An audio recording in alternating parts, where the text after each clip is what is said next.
कल्याणी studio के सौजन्य से रउआ सबके बीच में कुछ गाना बजाना प्रस्तुत करे का मौका मिलल बा। आई आज नाल तबला से संगत कर रहा बड़े हमारा संगे भाई सत्येंद्र शर्मा जी, बैंजू से अनिश राय जी, कार्नेट पर फिरोज जी अंसारी जी, हमारा कोरस पर पप्पू बाबू, अजय बाबा, धन्य हो वीरेंद्र बाबा, धन्य हो।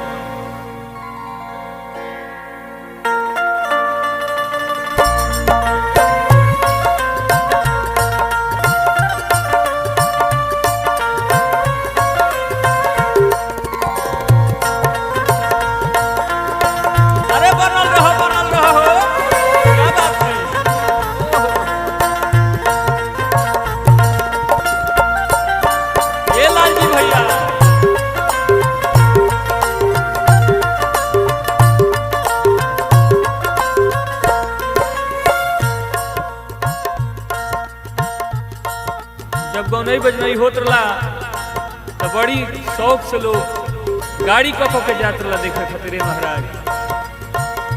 लेकिन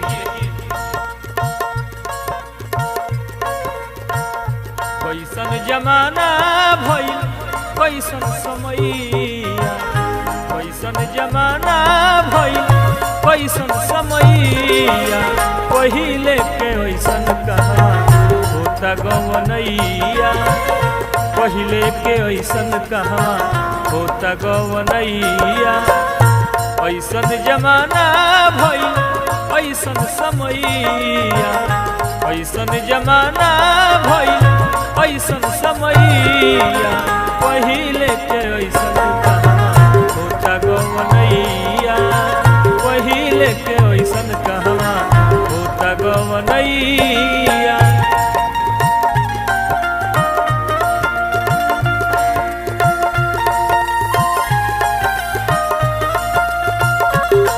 भोजपुरी के स्वच्छ रखे खातिर, साफ सुथरा रखे खातिर बहुत बात करी ले जा, लेकिन स्वयं ही कलाकार लोग ऐसा ऐसा काम कर देता है महाराज। अब तब कहूँ में कुछ सोचे को पड़ता।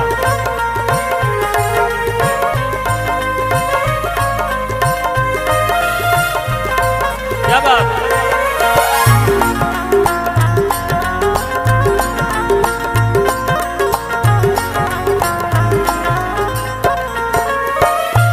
महाराज, भाव लगल सुमिरन में गावल जाता ऐसन ऐसन धुन हो, तनिको बुझात नइखे पाप औरी पुन हो।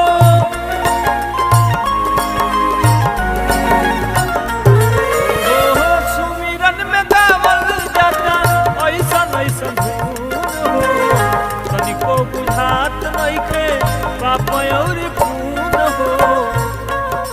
ए अनीश, सत्येंद्र बाबू, पप्पू बाबू, ए लालजी भैया, ए वीरेंद्र बाबा, ऐसे कैसे बोला तू ही, ऐसे कैसे बोला तू ही, दरस दी है मैया, वही लेके ऐसन कहवा होता गवनैया।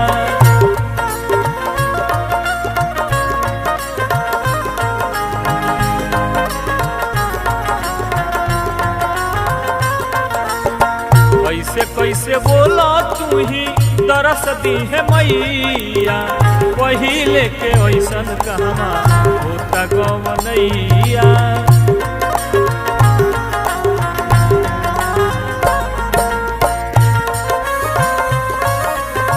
ओहो धन हा धन हा, ए रितेश बाबा, उपेंद्र उपकारी जी, राजू पासवान जी,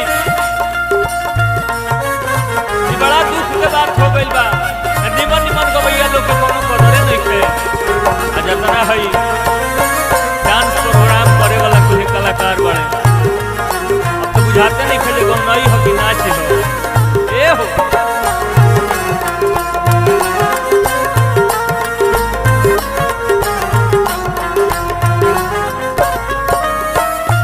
एमे गलती खाली गा वही वाला के नहीं थे। पेन हटालो धोती करो तालो बकवास हो, जैसन बाड़े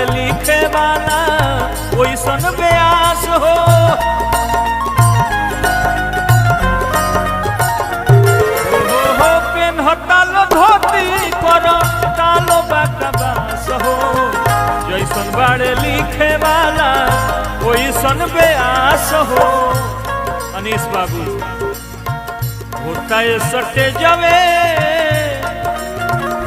ए सटे जावे पर होता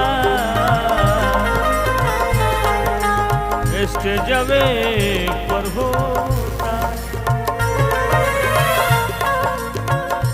ता ए सटे जावे पर नाच मऊ गैया होता ए सटे जावे पर नाच मऊ गैया पहिले कनियर कहाँ होता गवनैया पहिले कनियर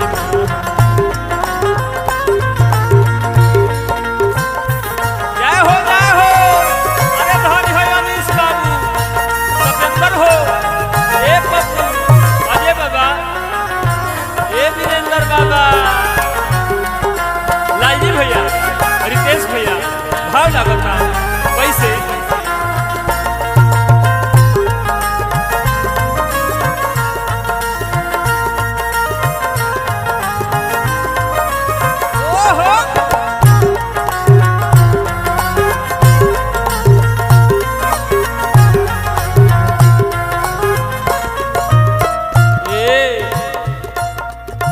भोजपुरी भाषा के तनिको न सम्मान होता पैसा खातिर बेटी बहिन के अपमान होता